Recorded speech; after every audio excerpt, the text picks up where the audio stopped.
Ya, puji Tuhan. Kita sudah banyak mendengar tentang bagaimana supaya kita tidak salah paham mengenai cara Tuhan bekerja. Nah, saya ada sedikit gambar, mungkin kita bisa sambil evaluasi beberapa hari ini. Di Bapak Gembala sudah sampaikan, dari rekan-rekan khotbah sudah sampaikan, saya akan rangkum dalam 5 hari ini apa yang sudah disampaikan. Nanti beberapa kalau masih ingin lebih detail, silahkan mendengarkan satu persatu, sudah ada di YouTube. Tapi kita akan lihat garis besarnya dahulu. Karena kita akan ambil atau pesan Tuhan ini diambil di Keluaran 14, yaitu mengenai bagaimana bangsa Israel menyeberangi Laut Merah di bawah pimpinan Musa. Dan juga mujizat Tuhan terjadi di situ. Memang sangat mudah buat Tuhan untuk memimpin bangsa Israel masuk ke Kanaan. Nah, Bapak bisa lihat di atas itu ya, kalau secara normal orang jalan itu dari Mesir menuju Kanaan itu perkirakan sekitar 15 hari. Untuk rombongan besar seperti Israel yang memperkirakan sekitar 2 juta atau 2,5 juta orang, ya anggaplah 40 hari sampai. Sangat mudah. Tapi Tuhan katakan di kitab Keluaran ini, Tuhan tidak pimpin lewat jalur atas karena akan melewati daerah orang Filistin. Dan Ibu Bapak tentu mengingat, siapa itu Filistin? Raja-raja yang kuat, kota-kota berkubu, ada 5 raja di situ, termasuk orang-orangnya ada yang raksasa. Tentunya ingat Goliat, bagaimana perawakannya, bagaimana kedahsyatannya. Sedangkan ini bangsa budak yang baru keluar, tidak bisa berperang, masih mental budak.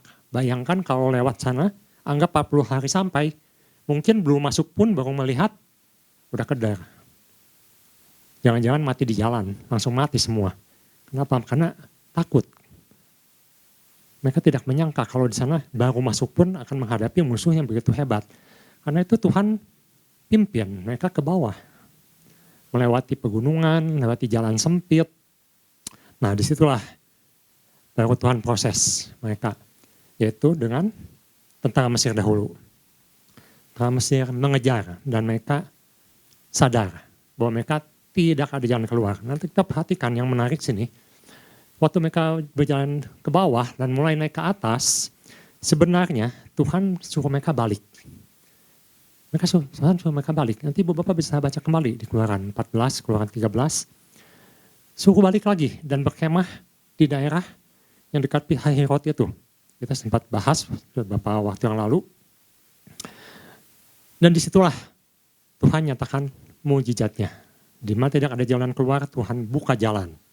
Nah, Bapak Gembala sudah jelaskan, mujizat itu tidak akan terjadi kalau kita tidak ada di sana. Kita tidak ikut proses yang Tuhan sedang jalankan. Jadi kita harus ada di sana. Kalau kita tidak ada di sana, seperti orang Israel, mereka punya pilihan. Mereka bisa aja ketika dikejar, kata dikepung kembali oleh Mesir, mereka bisa balik, bisa menyerahkan diri lagi. Tentunya orang-orangnya itu yang kembali atau ingin balik, tentunya tidak akan mengalami apa yang disebut dengan mujizat Tuhan. Tidak akan mengalami apa yang disebut kemenangan daripada Tuhan. Dan tidak pernah akan mengalami apa yang disebut Tuhan berperang bagi mereka. Tapi di sini Tuhan paksa. Tuhan paksa mereka semua. Tuhan paksa mereka berkumpul, Tuhan paksa mereka terkepung di satu tempat yang tidak ada jalan keluar, sebelah kiri gunung, sebelah kanan laut, di mana mereka katakan matilah kita di sini. Dan Tuhan nyatakan kemuliaannya. Beberapa rekan juga sudah katakan mujizat tidak akan terjadi kalau tidak mulai melangkah. Kalau tidak penuh dengan roh Tuhan, tidak akan bisa mengerti. Dan juga rekan yang lain mengatakan kita tidak bisa menuju ke seberang kalau kita tidak menyelaraskan jalan kita dengan jalan Tuhan. Dan itu harus mengingat bahwa Tuhan punya otoritas dan tidak mungkin bisa mengerti apa yang Tuhan kerjakan kalau kita tidak dekat, tidak intim. Nah, itu yang sudah disampaikan oleh Bapak Gembala dan rekan-rekan. Jadi bisakah kita memahami cara Tuhan bekerja? Kita tidak bisa memahami Tuhan 100%, tetapi kita bisa dapat clue-nya. Kita bisa mengenal kita bisa melihat ciri-ciri, rambu-rambu, dan juga sifat Tuhan. Sesuai apa yang Tuhan sampaikan, yang tuliskan dalam Alkitab. Itu yang bisa kita lihat, sebatas yang Tuhan nyatakan.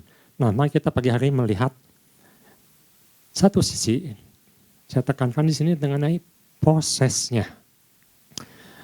Bagaimana proses Tuhan bekerja supaya kita bisa menyeberang.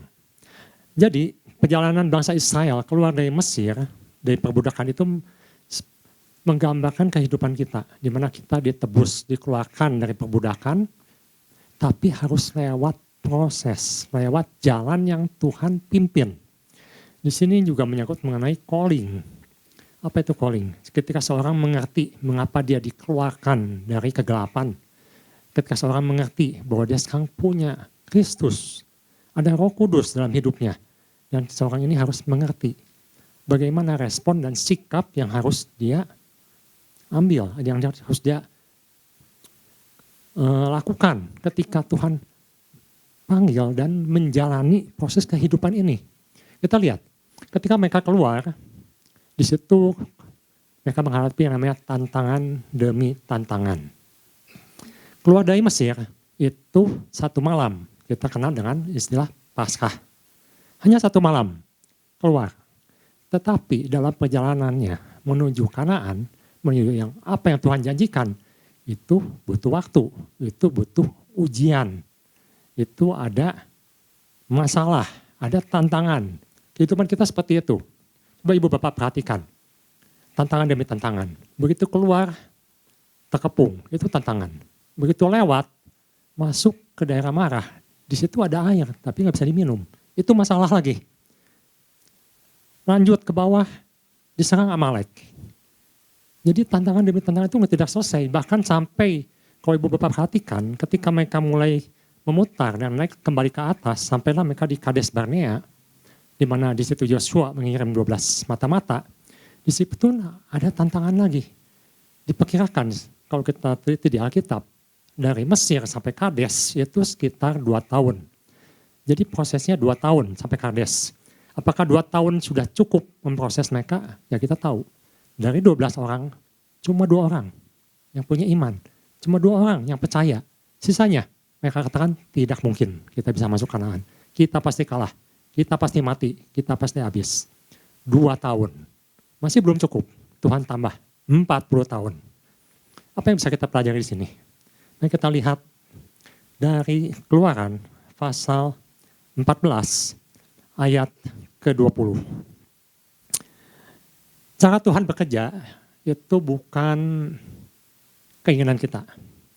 Kita dibawa ketika kita sudah ada dalam pimpinan Tuhan, kita dibawa dalam satu proses di mana Tuhan bentuk karakter kita, Tuhan bentuk hati kita untuk bisa mengikuti apa yang Tuhan arahkan.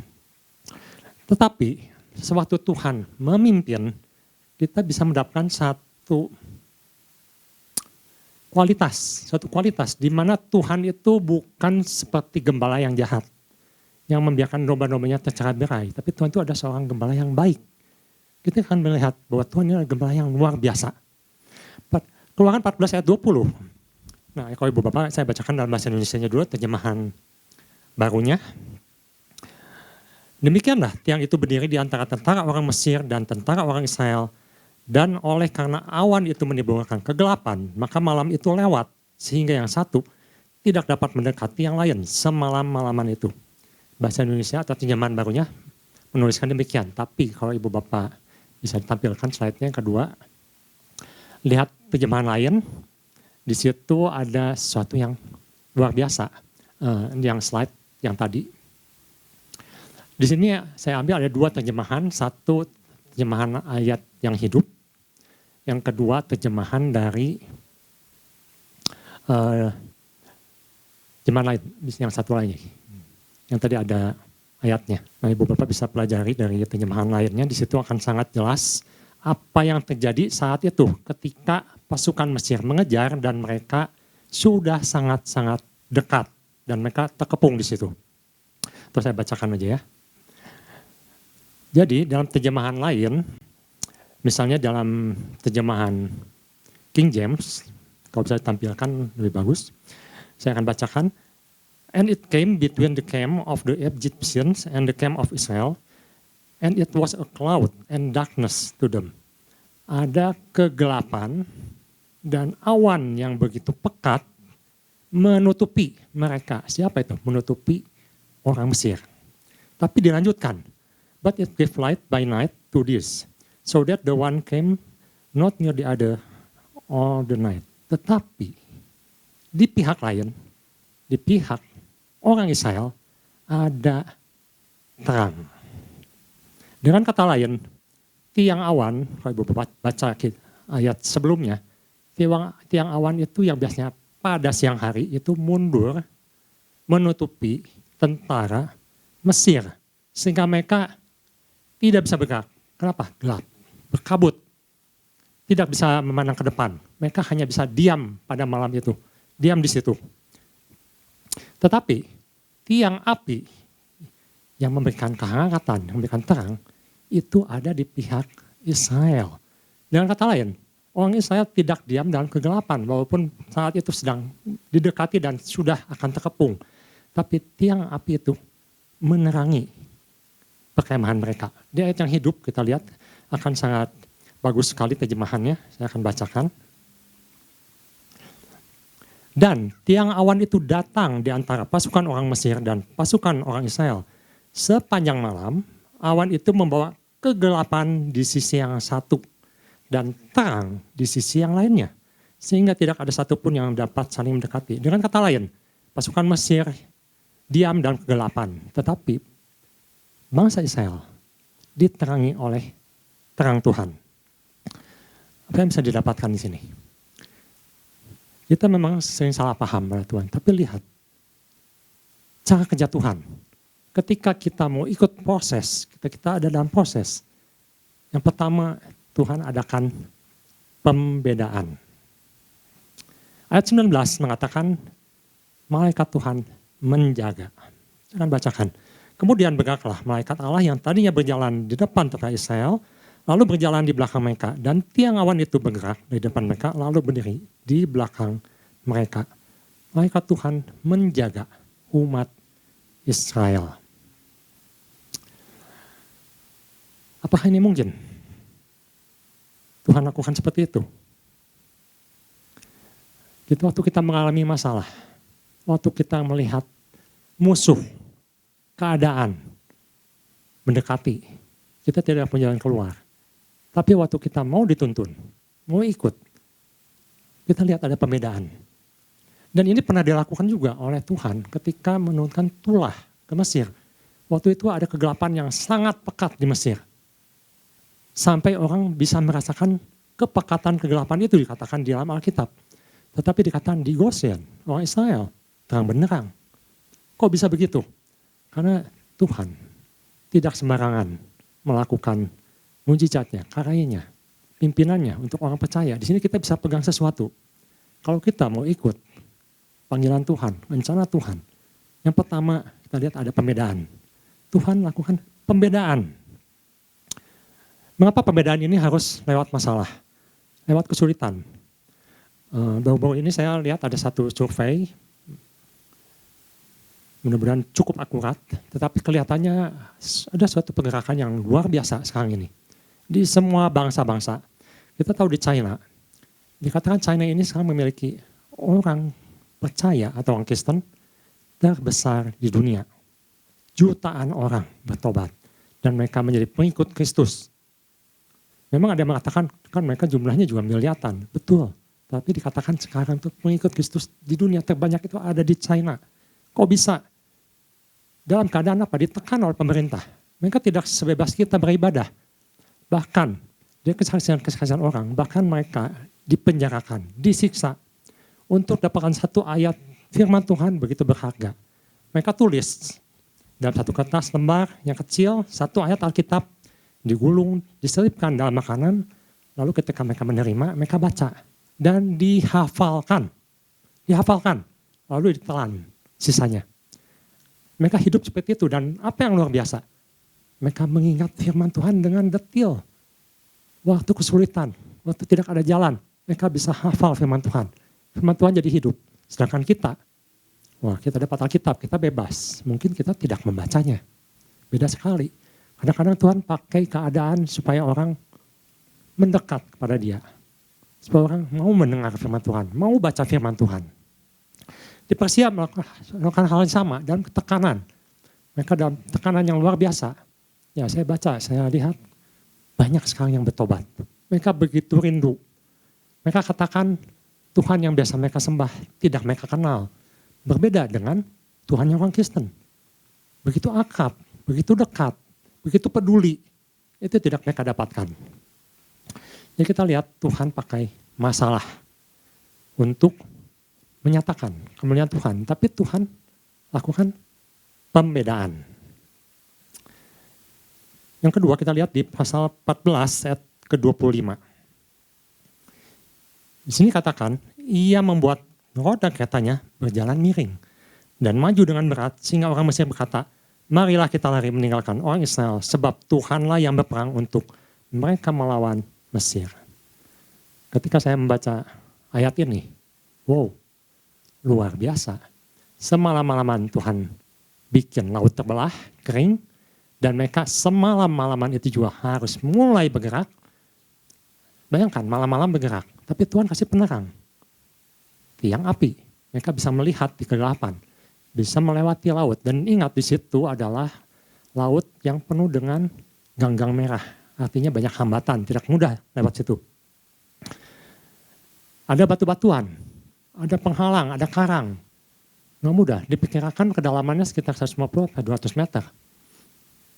Tidak mudah, tapi lihat, dengan medan yang sama, dengan masalah yang sama, yang harus dilalui oleh mereka, dan tentara Mesir pun lewat situ, jalur yang sama, ada pembedaan.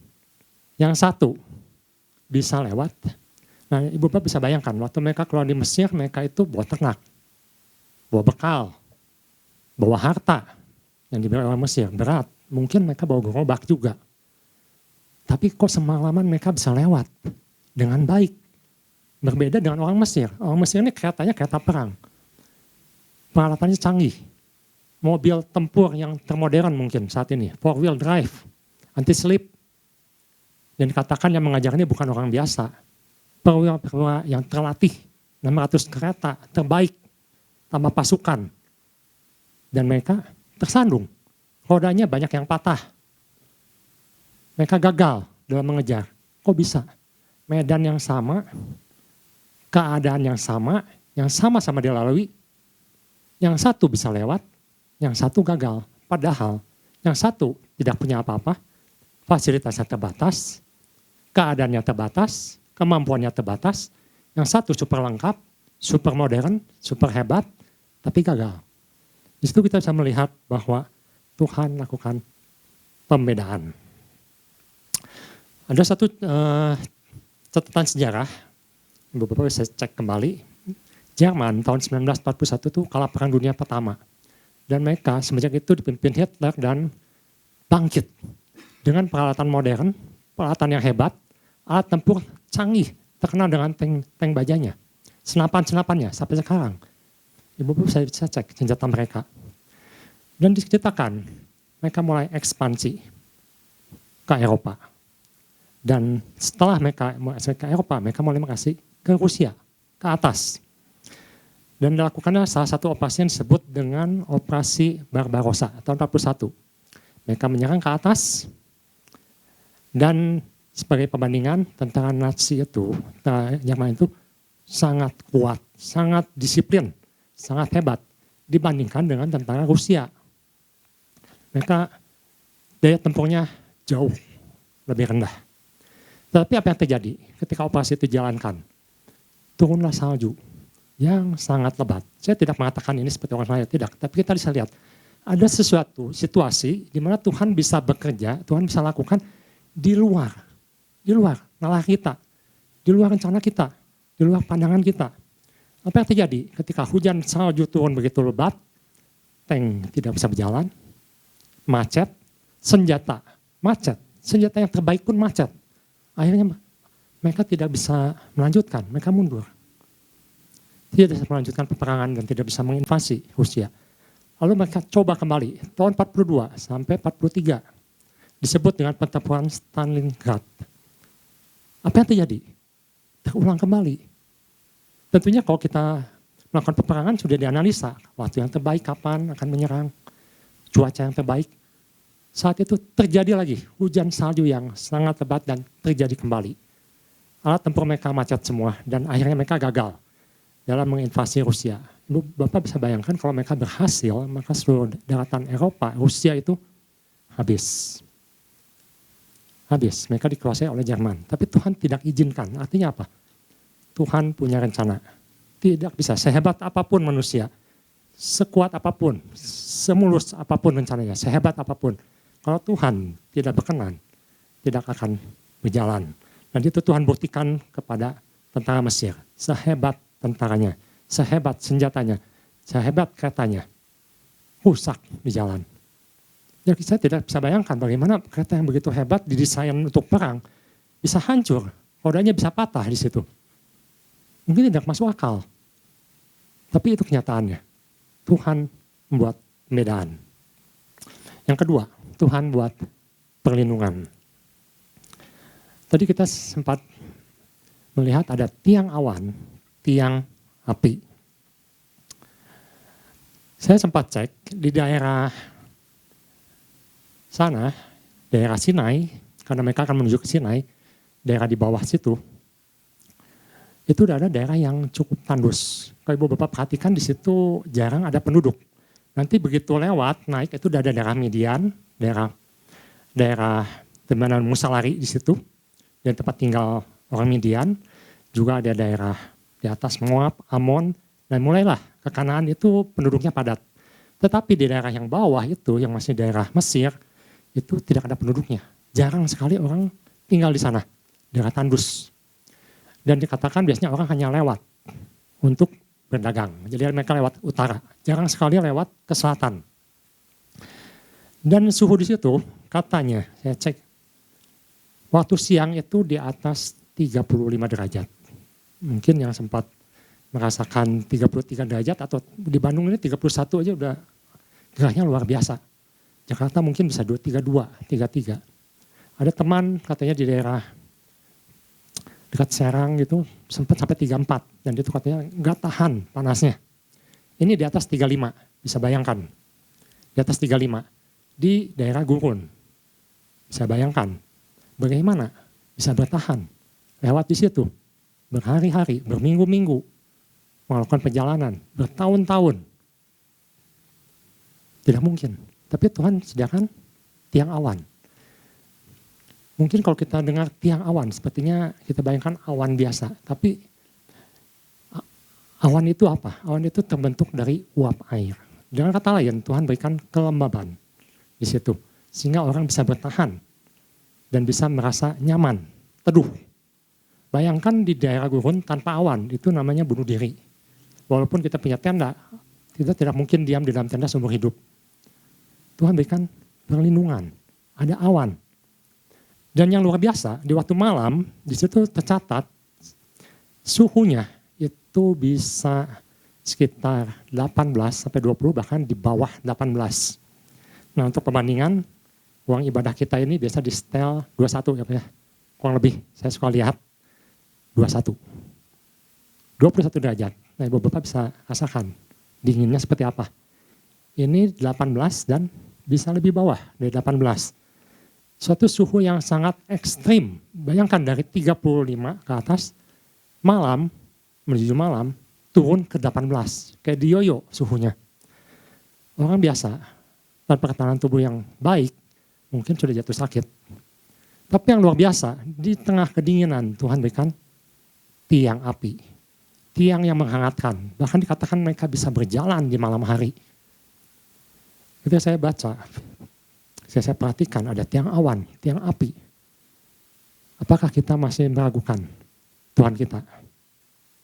Memang perjalanan ini tidak mudah. Kita menghadapi situasi sekarang, dikatakan Indonesia ini gelap. Semua mengalami. Tapi kita punya Tuhan. Kita ingat, dulu dicatat di Alkitab, di padang gurun, Tuhan berikan tiang awan, Tuhan berikan tiang api. Dengan kata lain, Tuhan berikan perlindungan, supaya kita tidak tersandung, supaya kita tidak mati di jalan. Tapi sekali lagi, konteks ini mengatakan kalau kita ikut di dalamnya. Kalau kita keluar, cari jalan sendiri, apakah bisa? Bisa. Tapi di situ tidak ada pemeliharaan Tuhan, tidak ada perlindungan Tuhan, tidak ada pembedaan dari Tuhan. Karena itu kita harus sangat hati-hati. Kadang-kadang kita dibawa ke situasi yang kita tidak mau. Dalam hidup kita, bertahun-tahun mungkin, berpuluh tahun. Kenapa kita tidak bisa menang? Kenapa kita selalu kalah?